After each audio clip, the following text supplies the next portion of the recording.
و عکس این یعنی عکس اخلاص این ریاست که صفت منافقان است. ریاکاری یعنی خودنمایی، به خاطری نشان دادن به مردم عبادت انجام دادن، این ریاست و شرعا عملی حرام است.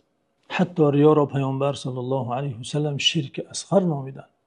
امام احمد حنبل و امام بیهقی از محمود ابن لبید انصاری روایت کردند که پیامبر صلی الله علیه و سلم فرمودند ان اخوف ما اخاف علیکم الشرک الاصغر، یعنی یکی از آن چیزهایی که خیلی سخت برای شما نگران هستم ای امتی من شرک اصغر است. خیلی خواطرم که این چیز برای شما زیان رساند.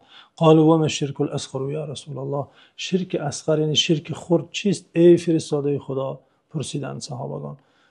فرستاده خدا صلی الله علیه و سلم گفتند الریا، ریا شرک اصغر است، یعنی به خاطر مردم عملی را انجام دادن، یعنی از مردم انتظار مدح و ثنا شدن از پشت انجام کلام کار قربت و عبادت.